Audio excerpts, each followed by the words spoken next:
जिनके गुणों के गान में वे वर्धमान महान जिन विचरे हमारे ध्यान में। मेरा प्रवचन का समय 5 मिनट पहले ही समाप्त हुआ है।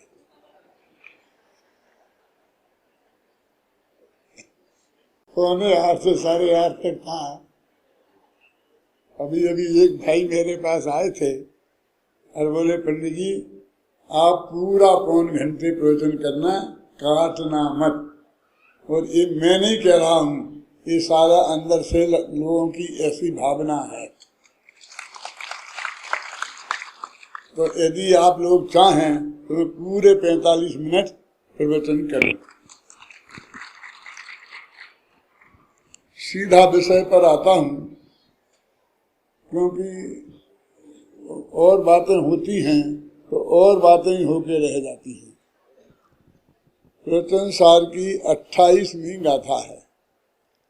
ज्ञान स्वभाव की महिमा चल रही है। ज्ञान माने कौन से ज्ञान स्वभाव की? त्रिकाली ध्रुव भगवान आत्मा की नहीं, केवल ज्ञान स्वभाव की, सर्वज्ञता की बात चल रही है। और मैंने कल बहुत बातें आपको बताई थी कि ज्ञान के जानने की प्रक्रिया क्या है। ज्ञान पर को जानना उसका स्वभाव है। इसका अर्थ ये नहीं है कि हमको पर को जानना जरूरी है, ऐसा लोगों को लगता है। जानने में आ जाए तो आ जाने देना, क्या ना आए तो ना सही, उससे हमारा कुछ बनता बिगड़ता नहीं है। नहीं जाने तो भी नहीं बिगड़ता है और जान ले तो भी नहीं बिगड़ता है। ऐसा क्यों कह रहे थे? क्योंकि 2 ग्रुप हैं हमारे मुस्लिमों में। एक को जान ले तो बिगाड़ लगता है आत्मा का, जानने में आ जाए पर तो ही अनर्थ लगता है, और एक को नहीं जाने तो अनर्थ लगता है। लेकिन एक बात तो नक्की है ना कि हम बाध्य तो नहीं हैं। क्या किसी चीज को जानने के लिए बाध्य तो नहीं है? मैं आपसे ही पूछता हूं, आपको बाध्य होना है कि नहीं होना है? बाध्यता का बोझा ढोना है कि नहीं ढोना है? यदि नहीं ढोना है तो गलती से भी केवल ज्ञान को ले मत लेना, केवल ज्ञानी हो मत जाना, क्योंकि केवल ज्ञानी को अनिवार्य है। केवल ज्ञानी चाहे कि मैं नहीं जानूं इसको तो संभव नहीं है। प्रति समय उसे स्व और पर दोनों को बिल्कुल भेद से, एक एक बारीक बारीक भेद से, एक एक पर्याय से जानना उसका स्वभाव है। वो बोझा नहीं है।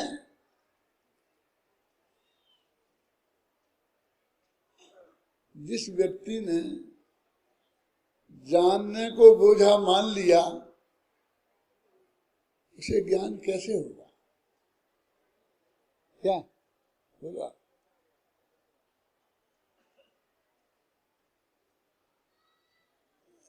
एक बात समझ लेना, जानना तो बहुत अच्छी चीज है, जानना तो स्वभाव है आत्मा का, और ज्ञेयों का स्वभाव ज्ञान में झलकना है।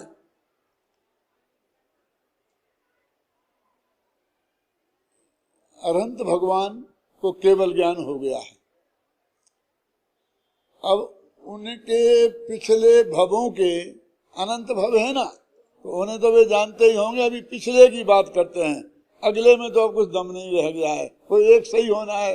जैसे एक से तो भगवान केवल ज्ञान से युक्त है, तो अनंत काल तक वैसे ही रही है। अनंता अनंत काल यथा तथा शिव परिणय। लेकिन भूत काल में जितनी भी उनकी माताएं होंगी, जितने भी पिता होंगे, भाई बहन होंगे, पत्नी बाल बच्चे होंगे, होंगे ना, एक एक भव में कितने कितने होते हैं, ऐसे उन अनंत भवों के कितने होंगे, वे सब ज्ञान में ज्ञेय बन रहे होंगे। सभी मोक्ष में तो नहीं पहुंच गए होंगे, इसी संसार में डोल रहे होंगे बहुत से।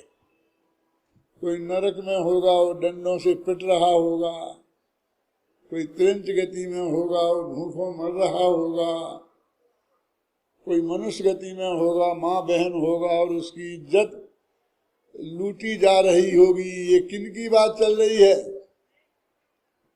भगवान के पिछले भवों के माँ बाप, भाई बहन, पत्नी, बाल बच्चों की। तो सब उन्हें दिखाई देते होंगे कि नहीं? हमारे एक भाई को, हमारी माँ के साथ एक आदमी दुर्व्यवहार कर दे तो हमारा खून खौल जाता है। उनके खून का क्या हुआ होगा? उनका ब्लड प्रेशर कितना बढ़ गया होगा? क्यों? कुछ नहीं। कि ऐसी कोई गोली खा लें जिससे सब भूल जाऊं, क्यों? ऐसा भी उनके पास कोई इलाज की व्यवस्था नहीं है। तो केवल ज्ञान लेने के पहले ये अच्छी तरह सोच लेना कि हमें भी अपने इस सब के वो देखने जानने होंगे। जगत में एक बहुत बड़ी मान्यता चलती है, तत्वा सूत्र की अभी बात कही, उसमें ये लिखा है परस्परोग्रहो जीवानाम, कि ये जीव एक दूसरे का उपकार करते हैं। लिखा कि नहीं लिखा? और ये सूत्र हमें इतना पसंद आया कि हमने मोनो बना लिया, अपना चिन्ह बना लिया, राष्ट्रीय चिन्ह बना लिया, और हजारों जगह जगह छपा छपा कर वो है ना प्रतीक, उसके माथे पर लिखा दिया। तो कितना प्रचार किया और कहा कि इसलिए हमको एक दूसरे का उपकार करना चाहिए। किसी भी विद्वान को ये सोचने का समय नहीं मिला कि इस तत्वा सूत्र के इस सूत्र का अर्थ और भाव यही है कि एक दूसरे का उपकार करते हैं और करना चाहिए। उपकार करना बहुत अच्छी चीज है, यही इसका अर्थ है। क्या? क्यों? मैंने गांव गांव में जाकर व्याख्यान देके कहा कि भाई ये इसका अर्थ नहीं है। कौन सुनता है नक्कार खाने में तूती की आवाज? कहा तो जरूर, लेकिन लिखा नहीं था, क्योंकि झगड़े में नहीं पड़ना चाहता था। सर्वमान्य जो एक चीज चल पड़ी है, जिसे सबका पहले गुणस्थान से लेके और जितने गुणस्थान तक हों लोग पंचम काल में, उन सबका समर्थन प्राप्त हो, उत्तम चंद जी, उसके विरुद्ध बोलना तो कितना हाथ में रखे आंवले जैसा है। कि जिस सूत्र में ये लिखा है कि परस्परो गुरो जीवा नाम, उसी के अगल बगल में 2-3 सूत्र और हैं, और उसमें ये लिखा कि पुद्गल का जीव के प्रति क्या उपकार है। क्या लिखा? पुद्गल का जीव के प्रति क्या उपकार है। तो उसमें लिखा जीवित मरणोपग्रहाश्च, ये जिंदा है जीव और मरता है, ये पुद्गल द्रव्य का उपकार है। जिंदा रहना भी और मरना भी, और सुख दुख, सुखी होना ये भी पुद्गल का जीव के प्रति उपकार है, और दुखी होना ये भी जीव के प्रति पुद्गल का उपकार है। अब यहाँ सुख को भी उपकार कह रहे और दुख को भी उपकार कह रहे, जीवन को भी उपकार कह रहे और मरण को भी उपकार कह रहे। तो उपकार का अर्थ भलाई कैसे हो सकता है?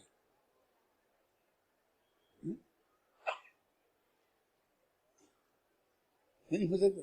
तो क्या अर्थ है? वहां उपकार शब्द का अर्थ भलाई होता ही नहीं है, वहां नहीं है सत्वासूत्र में, और सब जगह समय सार में तो है ही नहीं। समय सार तो कहता है एक द्रव्य दूसरे द्रव्य का भला बुरा कर ही नहीं सकता, करता ही नहीं है, आज तक किसी ने किया ही नहीं है, कोई कर ही नहीं सकता है। निज आयु से जीवित रहें, यह बात जिनवर ने कही, तुम बचा कैसे सकोगे जब आयु दे सकते नहीं। निज आयु क्षय से मरण हो, यह बात जिनवर ने कही, तुम मार कैसे सकोगे जब आयु हर सकते नहीं। ये कहा उन्होंने। तो फिर उपकार शब्द का अर्थ क्या है? जिसमें जीवन मरण सुख दुख ये भी घटित हो जाएं, तो उपकार शब्द का अर्थ हमने सीधा आंख बिना खोले ही भलाई कर दिया। और वो तो किसी को शंका है ही नहीं, डिक्शनरी में देख लो। आप कहेंगे डिक्शनरी में तो हाँ देख लो, और मिल गया उपकार माने भलाई। अब तो क्या करो? मैं एक सच्ची घटना सुनाता हूं। जब मैं पीएचडी कर रहा था तो मैंने उसका विषय रखा था पंडित टोडरमल, व्यक्तित्व और कृतित्व।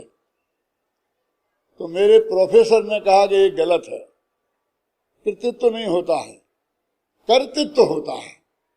तो उनने मेरा हेडिंग सुधारा। डॉक्टर देवेंद्र कुमार जैन इंदौर विश्वविद्यालय में प्रोफेसर थे, हिंदी के बहुत बड़े विद्वान।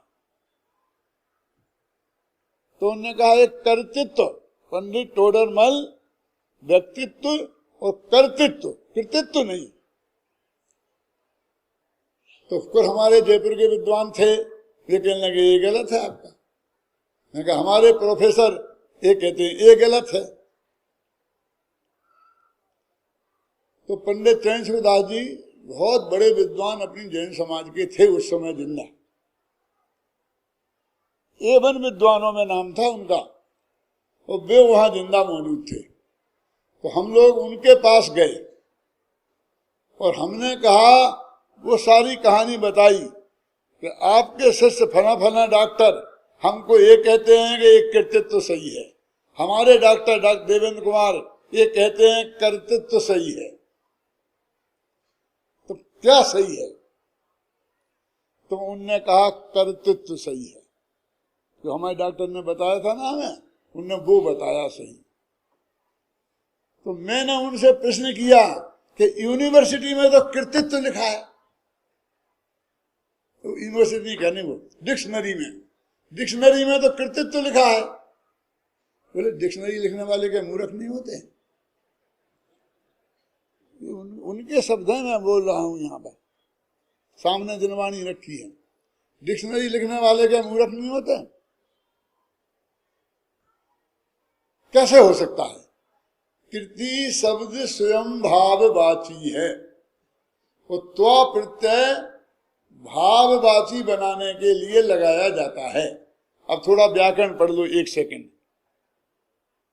क्या ये लगाते? त्वा कर्तृत्व है ना, त्वा लगाते हैं ना।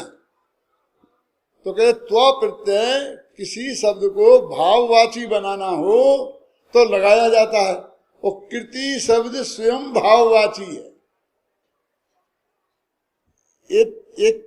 ये मेरी कृति है, इसमें त्वा लगाने की जरूरत नहीं है। यदि त्वा लगाना है तो कर्तृत्व है, ये मेरा कर्तृत्व है। समझ गए ना? तो जब व्याकरण से ही सिद्ध नहीं होता है वो, तो वो शब्द ही नहीं, कृतित्व नाम का शब्द ही नहीं होता है, वो ही गलत है। ये पंडित चरण दास जी ने मेरे को बाजार में खड़े खड़े बताया। मैंने वहां खड़े खड़े पूछा था। वो बेचारे बहुत पंगु थे, लाठी के सहारे मुश्किल से खड़े हो पाते थे। तो ऐसी बातें हैं।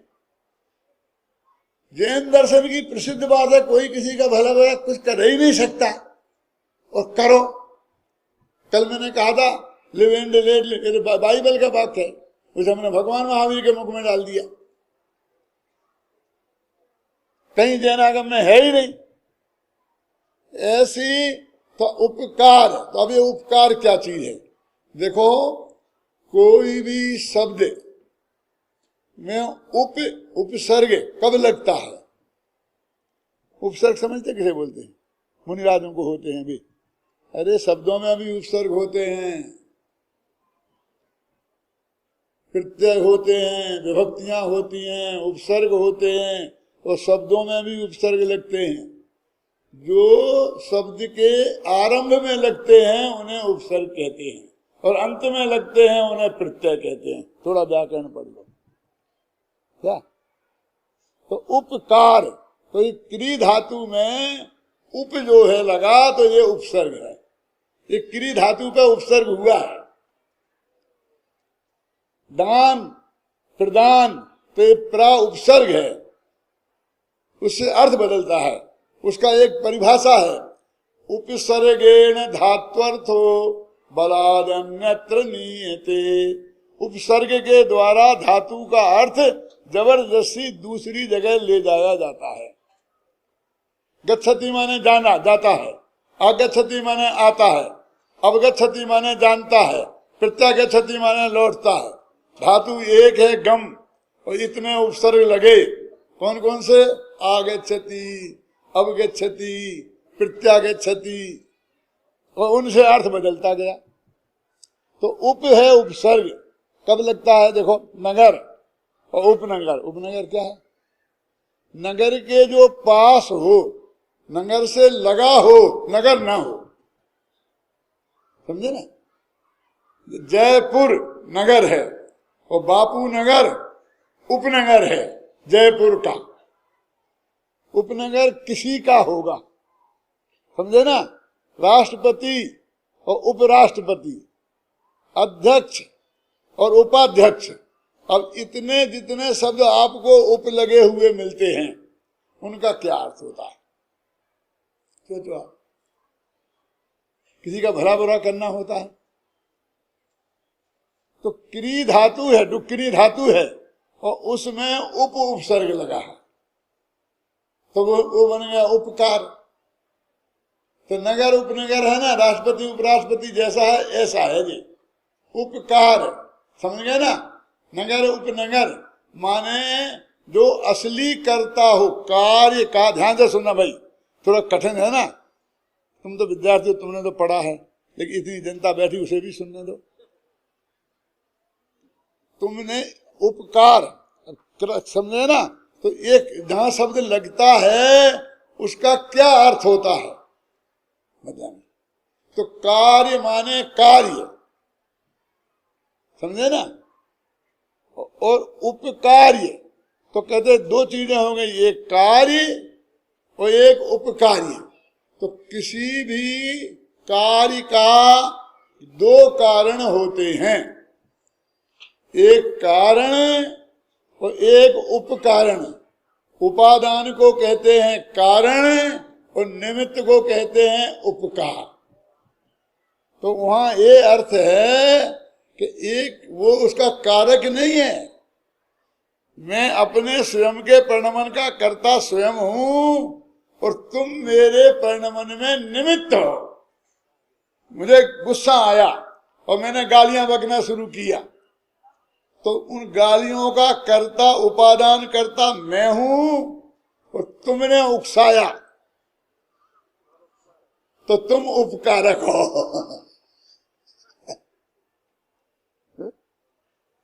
समझ गए ना? कारक और उपकारक। समझ में आया? ध्यान कुछ नहीं आया तो इतना समझ लोगे कोई गहराई है, कोई रहस्य है। वो सब शास्त्र के हिसाब से है, न्याय शास्त्र के हिसाब से, व्याकरण शास्त्र के हिसाब से। मैंने ये सब बातें इस तत्वा सूत्र की टीका में कम से कम 8 पेजों में लिखी हैं, एक एक बातें। लेकिन मैं नहीं सुनाऊंगा तो कोई पढ़ेगा भी नहीं, पढ़ेगा तो पढ़ता जाएगा, उसका वहां ध्यान ही केंद्रित नहीं होगा। लेकिन अब जाएगा और किताब ले जाएगा, घर पे खोल के पढ़ेगा, और तो जिंदगी भर के लिए पक्की रकील हो जाएगी। समझिए ना? ऐसी इसमें बहुत बातें हैं जो मैं लिखना चाहता था और लिखता इसलिए नहीं था कि जगह जगह और नए झगड़े खड़े हो जाएंगे। कौन मानेगा? अब ऐसा पंडित आया है कह रहा उपकार ही मत करो, उपकार ही मत कर। अरे मैं बता रहा हूं उपकार का अर्थ भलाई नहीं है। उपकारक तो भलाई का भी होता है और बुराई का भी होता है। एक कारक, एक उपकारक, एक राष्ट्रपति, एक उपराष्ट्रपति, समझ में है ना। तो ये मैं अर्थ बता रहा हूं शब्द का, और यहां ये शब्द का ये अर्थ नहीं है, ये कोई ध्यान नहीं देता। ऐसे 10-20 सूत्र हैं और उनमें सब पर उन पे मैं लिखता तो मैं कम मेहनत में जल्दी लिख देता, लेकिन वही सूत्र पढ़ता तो फिर बहुत मेरा रहना मुश्किल था। तो मैंने कहा आदि से अंत तक लिखो, इसलिए वो टलता गया। डॉक्टर साहब, मैंने आज से 50 साल पहले से हर साल पर्यूषण में मैं तत्वा सूत्र पर प्रवचन करता था, तो हर साल ये बताता था। किसी के पास कैसेट हो तो वो आज भी सुन लेना। 50 वर्ष पहले से मैंने ये बात बताई है, लेकिन कोई ध्यान नहीं देता। इसलिए ध्यान दिलाने के लिए मैं ये बात अभी कह रहा हूं। क्या उपकार शब्द के बारे में बहुत भ्रम थे और उन पर लिखो। अभी मैंने देखा कि अब तो चलाचली का काम हो गया है, डॉक्टरों ने जवाब दे दिया है, और अब ये काम तो रह ही गया। तो मैंने दिन में रात के 2 बजे 3 बजे 4 बजे जब भी बैठ नहीं पाता था तो ऐसे ऐसे लेटे जैसे भी करके बना लिखा। तो पूरी बीमारी की हालत में जब मेरा 6 हीमोग्लोबिन था तब मैंने ये लिखा है। उसके बीच आप कहोगे इससे आपको यहाँ लेना देना क्या है ज्ञानचंद जी? इससे ये लेना देना है कि आपको मालूम पड़े कि ये कितनी महत्वपूर्ण चीज है मेरी दृष्टि में, और मैं चाहता हूं कि आप तक वो पहुंचे मेरे मरने के पहले। अब मौत आई गई है तो उसका डर तो रहा नहीं है। अब लोग नाराज होंगे तो हो जाएंगे, क्यों? अब काय का डर है? कल नहीं सही आज सही, लेकिन अब तो मैं लिखूंगा। ऐसी कई बातें उसमें हैं जिन पे हम गंभीरता से विचार करेंगे तो आपको ख्याल में आएंगी, नहीं तो आप पढ़ते जाएंगे तो अभी कुछ पता नहीं चलेगा। और मैंने वो सारा ये जो है ना कि ये तो आपने अर्थ किया, मैंने आगम से प्रमाण दे करके निकाले इसके पक्ष में कि यहाँ पर इस सूत्रकार धबला में ये किया, फलानी जगह ये किया, पंडित कैलाश चंद जी ने ये किया, पंडित फूलचंद जी ने ये किया। सबको जो पक्ष में थे विपक्ष में थे, किन्ने समझा किन्ने नहीं समझा, सब उसमें लिखा है।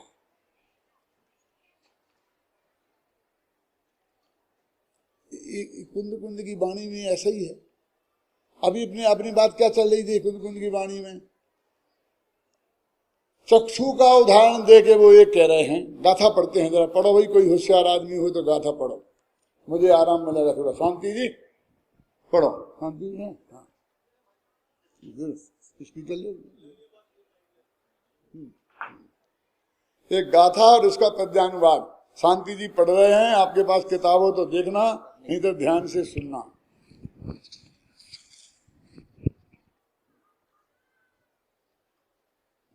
नानी नान सहावो अट्ठानेय प्रगाहिनानिस रूवाणि वचक्रोणं नेवन्नोन्ने सुवर्तन्ति न पविट्टो नानी नेये सुरोवनिव चक्षु जानति पश्यति नियतम् अख्यातिदो जगमशेषम् रूप को जो चक्षु जाने परस्पर अपविष्टः क्यों आत्मज्ञान स्वभाव अन्य पदार्थ उसके किए।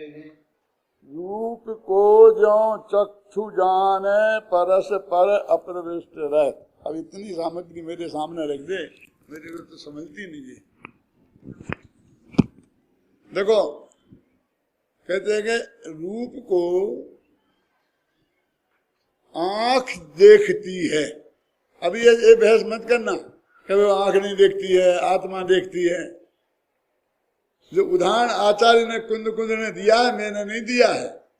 अभी ये बहस का मुद्दा नहीं है। आंख की बात क्यों की, कान की बात क्यों नहीं की, 5 इंद्रियों की बात क्यों नहीं की? 5 इंद्रियां तो ज्ञान में निमित्त हैं, लेकिन फर्क है।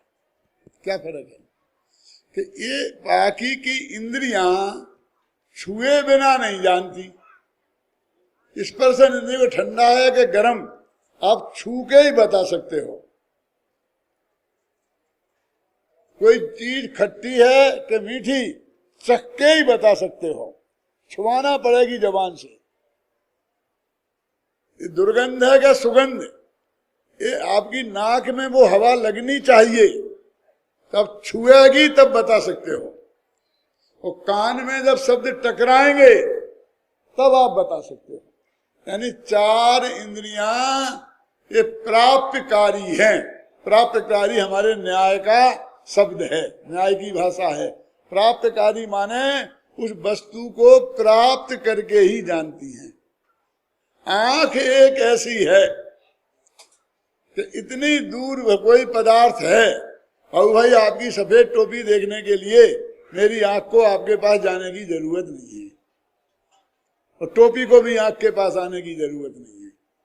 यदि मुझे एक खट्टी है कि मीठी गोली, तो या तो गोली को मेरी जबान से आना पड़ेगा, या मेरी जबान को गोली के पास जाना पड़ेगा। समझ गए ना? बिना स्पर्श के नहीं जानेगी। लेकिन आंख ऐसी है कि वो बिना छुए जानती है, इसलिए उसे बोलते हैं चक्षु अप्राप्यकारी है। न्याय का विद्यार्थी 1 मिनट में समझ जाएगा चक्षु अप्राप्यकारी का क्या मतलब है। समझे ना? आप भी समझ गए अब तो। चक्षु का उदाहरण क्यों किया?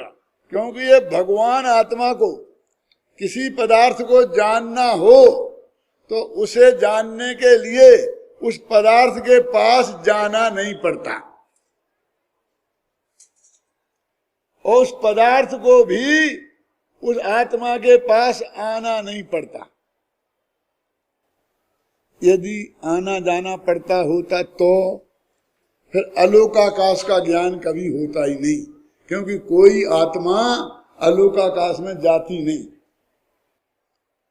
और अलोकाकाश कभी लोकाकाश के भीतर आता नहीं।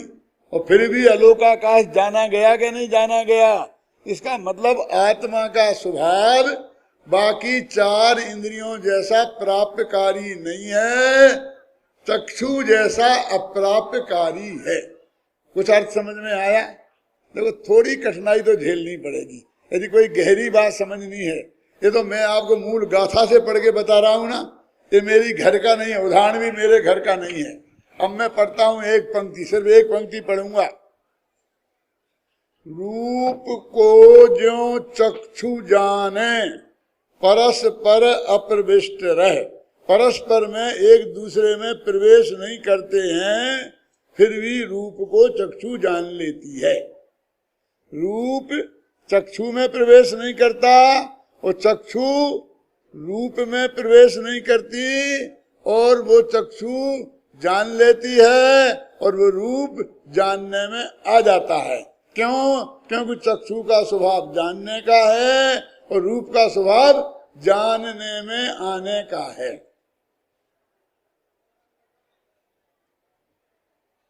समझ रहे ना? हम क्या करते हैं, शास्त्र में ये बात तो आई तो है ही, आंख नहीं देखती है, आंख के पीछे आत्मा देखता है।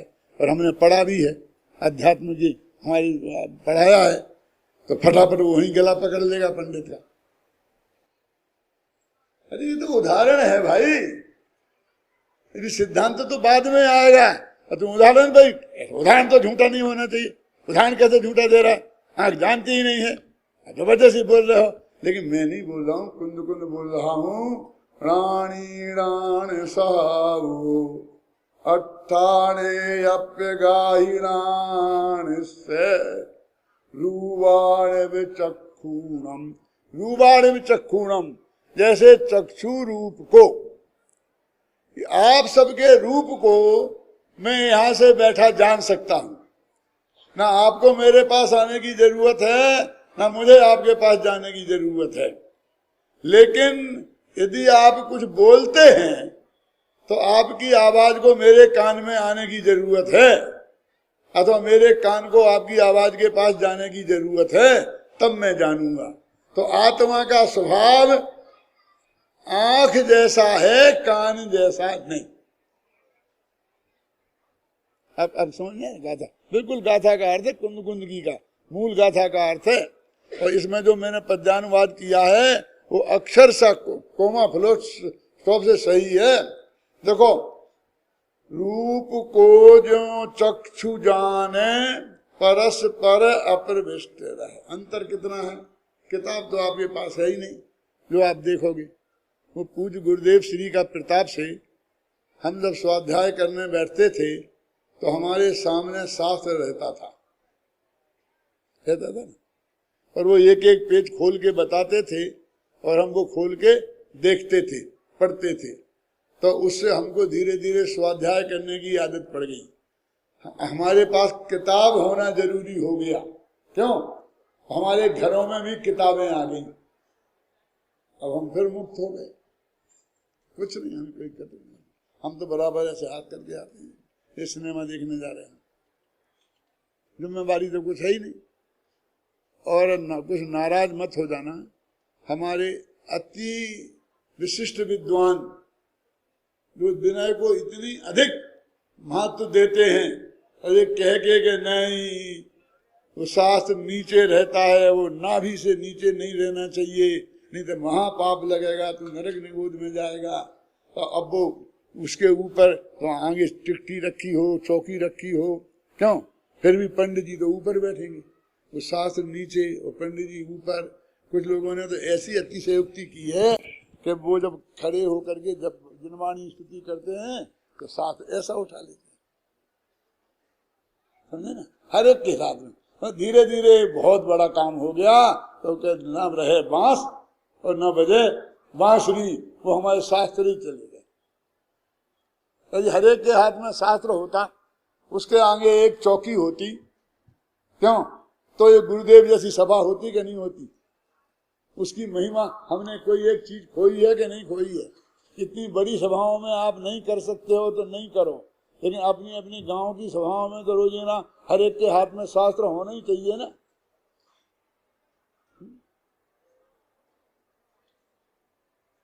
हम तो अपने मालूम घर में जहाँ सोते हैं उस कमरे में एक रखते हैं, जहाँ बैठते हैं उस कमरे में अलग शास्त्र रखते हैं। वही जब ऑफिस में जाते हैं तो वहां भी वो हमारी किताब मिलेगी। तो उनकी गद्दी पे जाएंगे तो वो हमारी किताब, वो 5-6 किताबें हमारी सब रखी हैं और सब फैली रहती हैं ऐसी। क्योंकि बार बार कौन पेज खोले कौन बंद करे, निशान लगा दिया और खोल खोल के रख देते हैं, फिर देखते हैं शास्त्र पढ़ करके दिन भर। अरे पूज्य गुरुदेव श्री ने की थी ना, नहीं साहब मर्यादा भंग होती है कि नहीं? अरे भाई मर्यादा इतनी तो नहीं मान लो कि हमारा स्वाध्याय ही संकट में पड़ जाए। वो तो दिल में होती है ना। लेकिन हम बिल्कुल पहले मालूम हमने ऐसा भी प्रवचन किए हैं इसी देश में कि जब शाम के टाइम माघ के महीने में नहाकर गद्दी पे बैठना पड़ता था, मंदिर का धोती दुपट्टा पहन के, जैसा पूजा करने के लिए पहनना पड़ता है ना, ऐसा मंदिर का धोती दुपट्टा पहनकर और दुपट्टे को ऐसा हाथ में लगाकर, और वे हस्तलिखित शास्त्र जिनमें कहीं कोमा नहीं, फुल स्टॉप नहीं, और आंख मीच गए 8 अक्षर हुए और एक आड़ी लाइन खींच दी। अब हो तो आ और बा के बीच में भी आड़ी लाइन खींच दी। उनकी एक परंपरा थी, क्यों थी क्या थी वो कभी बताऊंगा, अभी मैं नहीं बताऊंगा। अब वो शास्त्र जिसका पढ़ना मुश्किल, कोई पेज में एक अक्षर की जगह खाली नहीं, यदि एक अक्षर इस पेज में लिखा जा सकता तो वो एक अब का आ यहाँ लिखा है, अब अगले पेज में। वो ऐसे शास्त्रों को ऐसा करके, और बिल्कुल वो ऐसी मद्दी रोशनी काहे की वो मंदिर में होती थी, घी का दीपक जलता था और उसमें पढ़ना पड़ता था शास्त्र। एक हाथ यहाँ लटका रहता था, एक हाथ यहाँ लटका रहता था, और जहाँ पढ़ते थे, प्रवचन करते थे। अपने बचपन की उम्र में ऐसा भी हमने प्रवचन किए हैं। बमीना गांव है ना एक झांसी के पास, वहाँ करते थे। हम ज्यादा दिन नहीं हुए हैं, सन 54-55 56 समझ गए? चौवन पद में 56 समझते कि नहीं समझते? 53, 54, 55 इस सन में हमने ये किया है। 60 वर्ष हुए हों, ज्यादा नहीं। तब से हम रोजीना प्रवचन कर रहे हैं। ऐसा उदय है पाप का तो क्या कहें, कर्म का, कि ससुराल भी जाएं तो बिना प्रवचन से छुट्टी नहीं मिलती है, वहां भी जाके प्रवचन तो करना पड़ेगा। जैसे महिलाएं कहीं भी जाएं रोटी तो बनानी पड़ेगी उन्हें। महिलाओं को छुट्टी मिल गई अब रोटी बनाने से, क्योंकि रोटी बनाने वाली मिलने लग गई। लेकिन हमारी छुट्टी नहीं हुई, जहां जाएंगे वो प्रवचन, जहां जाएंगे प्रवचन। हम 2 घंटे को ललितपुर गए, क्यों? अपने बहन बहनों से मिलने, तो प्रवचन करेंगे कि नहीं? प्रवचन करेंगे कि नहीं? 2 घंटे को सागर गए तो प्रवचन करेंगे कि नहीं? प्रवचन करेंगे कि नहीं? अरे भाई हम आए ही नहीं हैं यहाँ, ये तो रास्ते में उतर गए हैं। हम यहाँ सागर आए नहीं हैं, हम ललितपुर आए नहीं हैं। क्यों? ये सौभाग्य है कि दुर्भाग्य? अरे महासौभाग्य है कि जिसकी वजह से आभीक्ष ज्ञानोपयोग 24 घंटे ज्ञानोपयोग रहा, और आज इस 80 वर्ष की उम्र में भी कम से कम और सब भूलने लग गए। सब काम, हाथ काम नहीं करते, पैर काम नहीं करते, कमर काम नहीं करते, अभी तक बुद्धि काम करती है, गला काम करता है। तो बहुत लोग कहते हैं कि पंडित जी अब बंद करो, अब बंद करो, कब रिटायर्ड होगे? मैंने कहा भैया जैसे रिटायर्ड तुम होना चाहने की बात कर रहे हो ना, रिटायर्ड होकर क्या करना कैलाशी? स्वाध्याय करना है ना, पढ़ने पढ़ाना है ना, क्या करेंगे रिटायर्ड होके? वो तो हम 30 वर्ष की उम्र में ही हो गए। वैसे रिटायर तो हम 30 वर्ष की उम्र में ही हो गए। अब कैसे रिटायर करना चाहते हो ये तो बताओ। ये प्रवचन से रिटायर करना चाहते हो नहीं है? जाते क्यों, बहुत तकलीफ होती है रास्ते में। मैंने कहा हम क्या बताएं, जैसे हम घर में रहते हैं, जहाँ जाते हैं वे मुमुक्षु भाई हमें उससे 10 गुने ज्यादा आराम से रखते हैं, हाथों के लिए रहते हैं, बढ़िया से बढ़िया उसमें ले जाते हैं, हाथ से ले जाते हैं, उठा के ले जाते हैं, गाड़ी में बैठा के ले जाते हैं, फर्स्ट क्लास में ले जाते हैं। क्यों?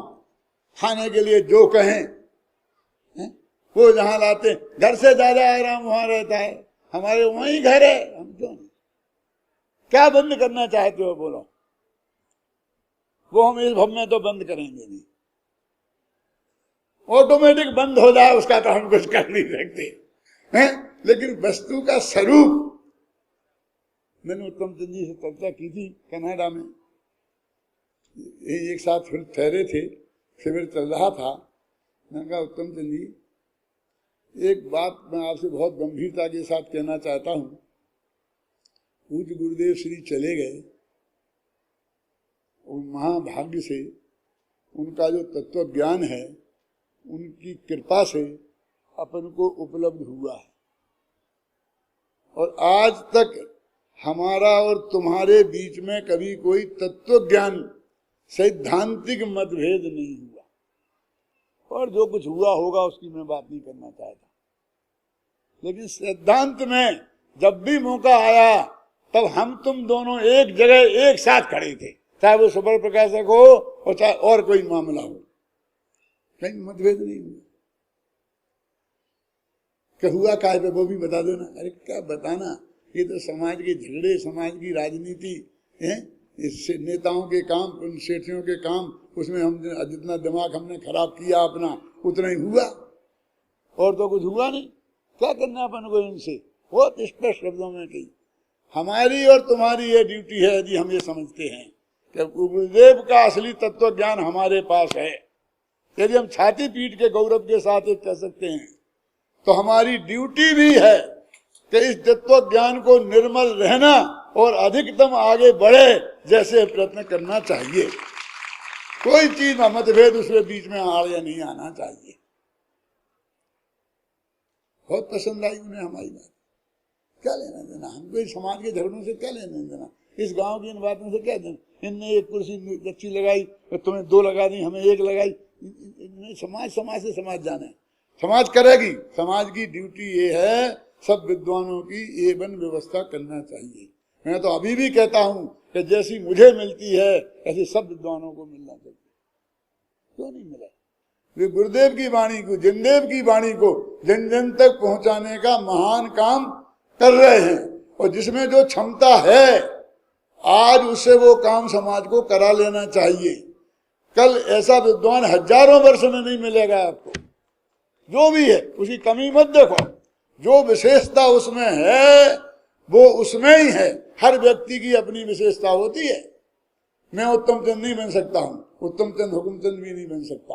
राजेंद्र राजेंद्र रहेंगे, हुकुमचंद रहेगा। राजेंद्र की भी जरूरत है और हुकुमचंद की भी जरूरत है। ख्याल में आई ना? तो ये गुरुदेव के तत्व ज्ञान को उनने तो अकेले इतना जगत के सामने रखा, और हमें तो सबको मिलके रखना है। ये काम को हम उसी जिम्मेदारी के साथ करें, ये मैंने उनसे प्रस्ताव रखा, और उन्होंने बहुत हर्ष के साथ इस प्रस्ताव को स्वीकार किया कि भाई बहुत बढ़िया बात दादा आपने कही, अपन को यही काम करना है। ये जिनवानी है। भगवान महावीर ने समोसन में बैठकर गुरुदेव की भाषा में कहें तो 100 इंद्रों की उपस्थिति में ये दिव्य ध्वनि खिरी थी। गणधर देव की उपस्थिति में जो बात कही थी कि एक दिव्य दूसरे दिव्य का करता नहीं है, कोई किसी का भला बुरा कर नहीं सकता, ये परम शुद्ध निश्चय नहीं की बात है। और उपकार की बात तो उपकार शब्द का वहां ये अर्थ है ही नहीं, और जहां होगा भी कहीं तो वो बिल्कुल व्यवहार का वचन है। वो उपचरित असद्भुत व्यवहार नय का वचन है, अनुपचरित असद्भुत व्यवहार नय का वचन है। क्योंकि ये भाषा भगना परद्रव्य है, और परद्रव्य की क्रिया का कर्ता दूसरे द्रव्य को कहना, ये उपचरित असद्भुत व्यवहार नय है। उपचरित माने उपचार की बातें हैं, बस समझ लो। और असद्भुत माने ऐसा है ही नहीं, और व्यवहार माने ऐसा कहा जाता है। ख्याल में आया ना? ये बात है। तो इस तरह को हमको गंभीरता से ये तत्व ज्ञान समझना चाहिए। ये गाथा में तो क्या कह रहे हैं, जैसे चक्षु माने आंख अप्रविष्ट रहे जान करके जानती है, और जैसे वो रूप आंख में प्रवेश नहीं करता है और आंख के द्वारा जान लिया जाता है, ऐसे ही भगवान आत्मा का ज्ञान स्वभाव है कि वो ज्ञेय के पास जाता नहीं है और ज्ञेय ज्ञान के पास आता नहीं है ना, जान लेता है। अब दूसरी गाथा में मैं 2 ही मिनट बोलूंगा, घबराना नहीं, लेकिन इसके साथ दूसरी गाथा का बताना जरूरी है, कल फिर भी बताऊंगा।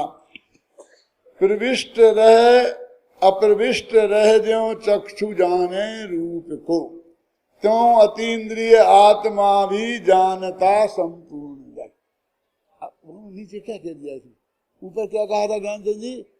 अप्रविष्ट रहे, और नीचे में क्या लिखा? ना प्रविष्ट रहे और ना अप्रविष्ट रहे। अरे